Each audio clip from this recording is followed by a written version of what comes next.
si on venait à répondre aux questions que Oussaz aurait posées ici concernant les différents compositeurs de la Bible, vraiment, je pense bien que ça serait un peu compliqué à nos parents vraiment de faire quoi, de venir répondre. Mais ce que nous, on va faire, comme Oussaz a déjà essayé de généraliser tout, nous, on va rentrer dans les textes.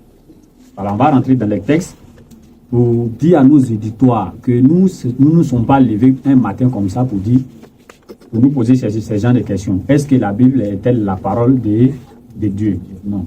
Ça veut dire que nous avons pris la peine de lire. Il y a certains versets que nous avons vus. On va essayer de les exposer. Maintenant, ceux qui nous écoutent, alhamdoulilah, ils vont appeler. Mais d'abord, je vais demander à l'un de mes ustads ici de me prendre Sourate 6, verset 92. Sourate 6, verset 92. Ok. Voilà. Voici un livre. Et approche. Sourate 6, verset 92. Voilà. Il est dit, Bismillahirrahmanirrahim. On va aller doucement. Déjà, dans le Coran, de la manière, Allah il a dit dans le Coran, voici un livre, entre parenthèses, le Coran. Si on demandait à nos amis, est-ce que vous pouvez nous trouver ces genres de versets dans votre Bible? Je pense que ça serait un peu compliqué. On va lire un deuxième verset coranique et maintenant, on va passer à la Bible. Sourate 2, le verset 2. Sourate 2, verset 2. Oui. Il est dit, c'est le livre au sujet duquel il n'y a aucun doute. Voilà. Donc le Créateur nous, Sourate 5, verset 16 en même temps, tu cherches ça ou ça. Okay. Déjà le Créateur nous rassure ici. Voici le livre que lui, il nous a donné, il n'y a pas de livre dedans. Donc vous voyez que jusque là, nous musulmans, on n'a pas de problème avec nos livres. Bismillah. Sourate 5, verset 16. Bismillahirrahmanirrahim. Par ceci, entre parenthèses, le Coran, Allah guide au chemin du salut ceux qui cherchent son agrément. Voilà. La suite. Ok. Et il les fait sortir des ténèbres à la lumière par sa grâce. Coran, oui. Et il les guide vers un chemin droit. Voilà. Donc, toutes les informations coraniques, en tout cas, tout ce que vous voulez en islam, sur toutes les questions que vous voulez poser sur l'islam, selon le Coran, tout est déjà dans le Coran. Le livre même se reconnaît en lui-même et puis on avance. Maintenant, pourquoi nous sommes levés maintenant pour demander est-ce que la Bible est-elle la parole de Dieu? Voilà. Nous, on donne les versets. Et maintenant, à vous de venir prouver que oui, effectivement, les versets que vous avez donnés, vous n'avez pas bien compris, vraiment, voilà ce que ça veut dire, et voilà ce que ça veut dire. D'abord, vous allez prendre, vous allez prendre Genèse, Ésaïe 6, verset 1. Voilà, Ésaïe 6, verset 1. Avant qu'ils ne retrouvent les versets, je demande à nos auditoires de s'armer de trois choses. Parce que l'intellect, celui qui jouit d'une bonne intelligence, a besoin de trois choses pour comprendre ou bien pour connaître quelque chose. Et dans la religion est scindée, toujours est-il que en trois parties. Il y a le dogme, il y a l'illusion et il y a la raison. Alors, dans le dogme, tout est déjà là. Si tu veux pas, tu es venu trouver. On va aller rapidement, on ne va pas donner trop de détails. Dans l'illusion, tu penses que ce que tu fais là, c'est vrai. Donc, d'autres sont dans la religion, ils pensent que c'est vrai. Donc, il ne va pas chercher ailleurs. Lui, chez lui, c'est vrai. C'est faux, c'est pas faux, c'est vrai. Lui, ce n'est pas son problème. Mais ce que nous, on vous appelle à ça ici aujourd'hui, c'est la raison. Parce que dès que la raison vient, le dogme se cherche et l'illusion aussi se cherche. Voilà. Maintenant, on va demander aux gens, est-ce que c'est raisonnable de trouver ces genres d'informations que la Bible attribue à Dieu? Bismillah Oussaz. Ésaïe 66, verset 1. Voilà, l'autre, prépare maintenant 2 Samuel 22, verset 7 à 11. Vas-y Oussaz. Il est dit, oui. L'année de la mort du roi Osias, je vis le Seigneur assis sur un trône très élevé. Voilà. Et les pans de sa robe, remplissaient le temple. Comme le grand frère a dit au début, on n'est pas là pour critiquer quelqu'un, ni moins encore pour dénigrer la foi de quiconque. C'est lui qui peut expliquer ces versets que nous donnons, la personne peut appeler. Alors déjà, voilà les gens qui nous montrent que Dieu a une robe. Vous voyez que c'est écrit que Dieu a une robe. Bon, sa robe là, si on venait à demander qui a cousu ça, ça serait vraiment un problème. Lecture, si vous avez trouvé le deuxième verset. 2 Samuel 22, verset 7 à 11. J'ai invoqué l'Éternel. J'ai invoqué mon Dieu de son palais. Mhm. Il a entendu ma voix. Va rapidement un peu. Il a entendu ma voix. Mhm. Et mon cri est parvenu à ses oreilles. Vas-y. La terre fut ébranlée Mhm. et trembla. Oui. Les fondements des cieux frémirent. Oui, oui. Et ils furent ébranlés parce qu'ils étaient irrités. Ils s'élevèrent de la fumée de ses narines. Et C'est-à-dire, va doucement. Il dit, il veut de la de la fumée fumée dans ses narines dans les narines de qui? de l'Éternel. de l'Éternel. Dans les narines de L'Éternel. l'Éternel. Continue. Et un feu dévorant sortait de sa bouche. Continue toujours. Il en jaillissait des charbons embrasés. Vas-y, je Il vais arriver sur le côté abaissèrent les chérubin. cieux Oui. et il descendit. Il y avait une épaisse nuée sous ses pieds. Il y était monté sur un chérubin Voilà. et il volait. Merci. Bon, regardez ici déjà. Premier, un Dieu qui porte une robe. Deuxième verset, la fumée sort dans ses narines, n'est-ce pas? Le feu sort dans sa bouche et il est assis sur chérubin, il se promène. Bon, un tel Dieu, nous, on n'a jamais connu ce genre de Dieu. Parce que quand le Coran nous parle du créateur des cieux et de la terre, allez l'a dit dans la Sourate 42, le verset 11, il n'y a rien qui lui ressemble. Et il a dit dans la Sourate 2, verset 255, il dit de sa science, il embrasse ce qu'il veut et qui peut intercéder auprès de lui sans sa permission. Il connaît le passé, il connaît le futur, il connaît tout. Allah, c'est comme ça, lui. C'est lui qui nous connaît, c'est pas nous. Normalement, c'est le créateur qui doit se décrire. Bon, regardez déjà comment nos amis, avec leur livre saint, puisqu'on va leur donner ce respect-là, regardez déjà comment ils présentent le créateur des cieux et de la terre. Mais on va continuer. Oussaz, Bismillah, si tu as trouvé ton verset. Oui, à Genèse 32, Et l'autre me prend en même verset- temps. Proverbe 31, verset 6 à 7. Vas-y, Oussaz. Genèse 32, verset 25, Mhm. n'est-ce pas? Oui. Voyant qu'il ne pouvait le vaincre, Mhm. cet homme le frappa en l'emboîture Voilà. de la hanche. Merci. Et l'emboîture de la hanche de Jacob se démit pendant qu'il luttait avec lui. Merci. Attends, je vais intervenir ici. Déjà, il nous montre dans ce passage ici que Jacob se bat avec un homme. Nombre 23, verset 19, Dieu n'est pas un homme, ni moi encore fils d'un homme. Bon, Jacob va se battre avec un homme, mais quand on va continuer la lecture, il y a quelque chose qui va nous surprendre après. Il dit, laisse-moi aller, car l'aurore se lève. C'est-à-dire Jacob a attrapé cet homme, et il demande à Jacob, laisse-moi aller car le reste se lève. Vas-y, Moussa. Jacob répondit, Mhm. je ne te laisserai point aller, que tu ne m'aies béni. Mhm. Il lui dit, Mhm. quel est ton nom? Il Oui. répondit, Jacob. Mhm. Il dit encore, ton nom ne sera plus Jacob, mais tu seras appelé Israël, Voilà. car tu as lutté avec Dieu et avec des hommes, et tu as été vainqueur. Bon, voilà un Dieu qui vient lutter avec les êtres humains et puis il reconnaît sa défaite. N'est-ce pas? Notre créateur des cieux et de la terre. Depuis la nuit des temps, nous avons vu comment Dieu fait ces choses. N'est-ce pas? Quand Pharaon avait commencé à maltraiter les enfants d'Israël, il avait commencé à se jouer des personnes qui étaient trop importantes devant Dieu, Dieu l'a simplement puni. Dieu n'est pas descendu pour aller faire parole avec lui. N'est-ce pas? Et regardez le conseil que Dieu donne. Vas-y, frère, si tu as trouvé. Conseil, je lis Proverbe 31, verset 6 à 7. Mhm. Il est écrit, donnez des liqueurs fortes à celui qui périt, Maintenant, vous savez, moi, je voudrais que toi-même, tu et du vin à celui qui Genèse a de 3. l'amertume dans On l'arme. va faire ça ensemble. Oui. Reprends. Donnez quoi? Donnez des liqueurs fortes à celui qui périt, et Voilà. du vin à celui qui a de l'amertume dans l'arme. Genèse 2, verset 17. Donnez de la liqueur forte à qui? À celui qui périt, Mhm. et du vin à celui qui a de l'amertume dans l'âme. Continue. Qu'il boive Il n'a qu'à boire. et oublie sa pauvreté, et qu'il ne se souvienne plus de ses peines. C'est ça, moi, j'ai dit, quand j'ai fini de lire ce verset, j'ai dit, lui, il n'est pas pauvre. Quelqu'un qui est pauvre, qui va boire, ou bien qui va se saouler pour oublier sa pauvreté, lui n'est pas pauvre. Parce que du moment où tu es en train de boire, du moment où tu es en train de te saouler, la pauvreté quitte tranquillement, il va t'attendre à la maison. Tu vas finir de te saouler, tout va finir, tu vas te réveiller après demain, la pauvreté va revenir. Ça veut dire que tu n'as encore rien fait. Bon, comment est-ce que, n'est-ce pas, puisque je vous ai dit ici d'entrée du jeu, prenez ce qu'on appelle la raison. Voilà. Comment est-ce que, si on raisonne, nous tous ensemble ici, même un père peut même pas donner ce genre de conseils à son enfant. Bien sûr, tu as un problème, il faut aller travailler. Tu es pauvre, va chercher à travailler. Mais comment est-ce qu'un père va dire à son fils, bon, comme tu es pauvre, il faut aller boire, tu vas oublier ta pauvreté. Au moment où tu es en train de boire, la pauvreté descend, il t'attend. Quand tu finis de boire, tu es bien saoulé, au moment où tu te retrouves le lendemain, la pauvreté revient.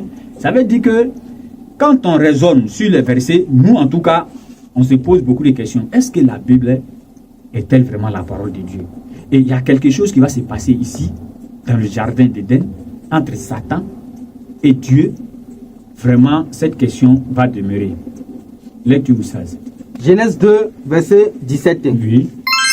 Mais tu ne mangeras pas de l'arbre de la connaissance du bien et du mal, car le jour où tu en mangeras, tu mourras. Notez, tu mourras. Le jour où tu en mangeras, tu mourras. Ça, c'est l'Éternel qui parle. Oui. Le jour où tu en mangeras, tu Mourras. Merci. Lis maintenant Genèse 3, verset 2 à 5. Ok. Genèse 3, verset 2 à 5.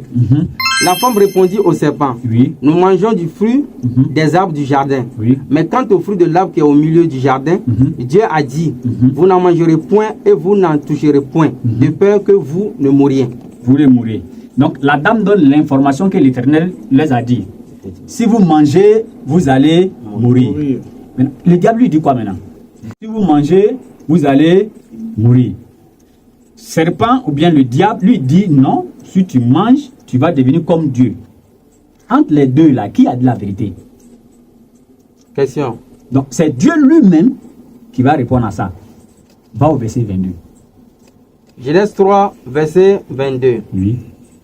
L'Éternel Dieu dit, voici l'homme est devenu comme l'un de nous. Il dit quoi? Voici l'homme est devenu comme l'un de nous.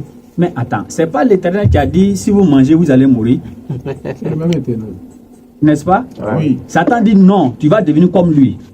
Oui, Mais ils ont mangé. oui. Il devait mourir. Bien sûr. Parce que s'il meurt, c'est que c'est Dieu qui a raison. Ouais. Maintenant, s'il devient comme Dieu, c'est que c'est Satan qui a. Satan a raison. On va lire maintenant un Selon dernier la verset Bible. pour comprendre.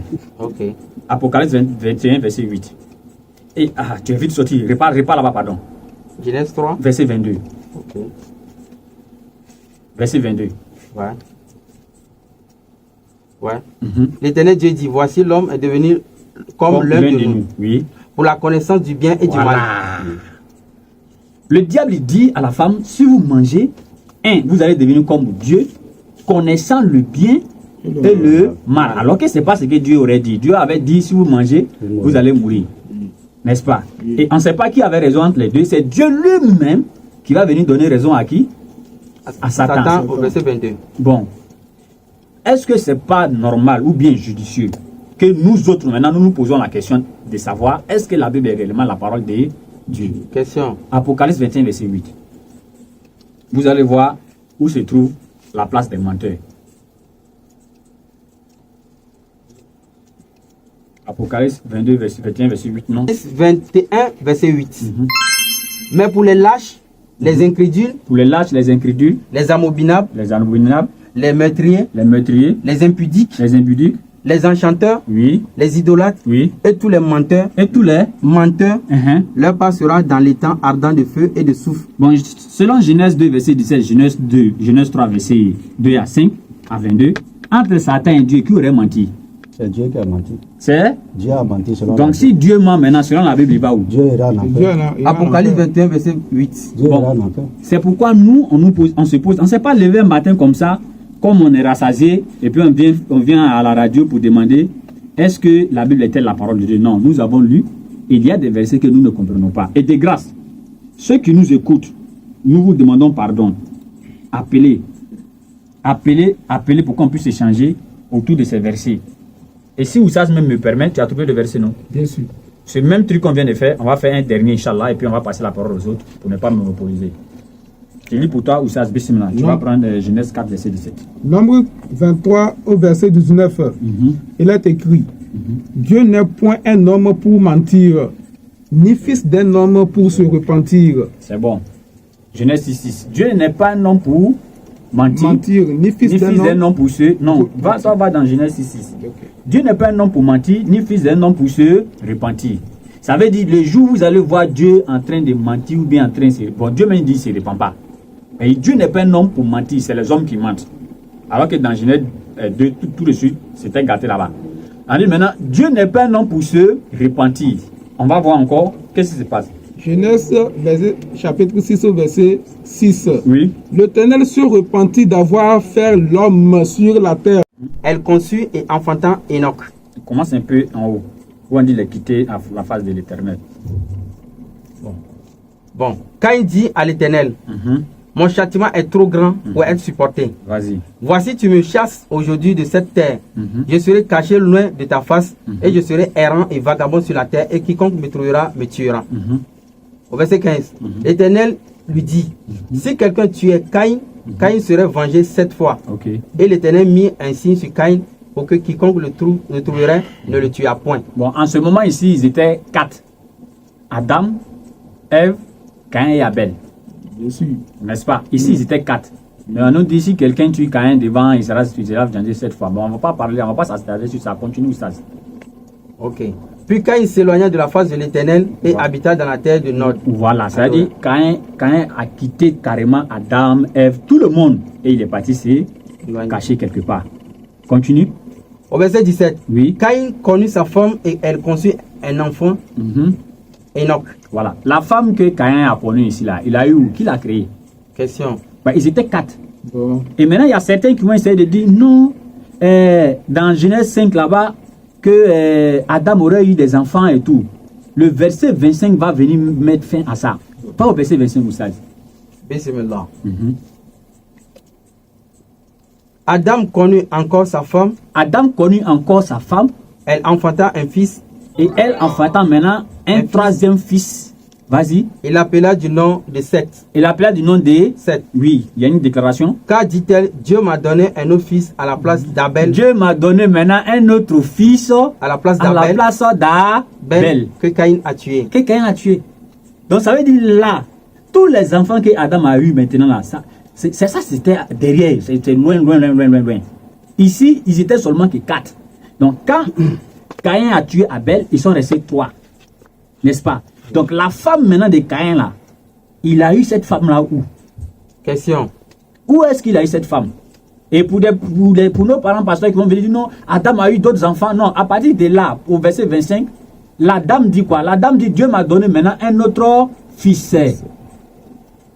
Quand on a la bonne compréhension, Amen, amen. parce que nous sommes des musulmans purs et sincères. Ce que moi je vais ajouter ici concernant la circoncision, selon la Bible, nous allons voir ici que ce que Dieu a dit et ce que certains auteurs de la Bible ont dit, on voit une grande différence. Selon la circoncision, si nous prenons la Genèse 17, le verset 1, on dit lorsque Adam fut âgé de 99 ans, l'Éternel apparut à Abraham et lui dit, je suis le Dieu Tout-Puissant, marche dans ma face et sois intègre. Le verset 7, on dit, j'établirai mon alliance entre moi et toi et tes descendants après toi selon leur génération.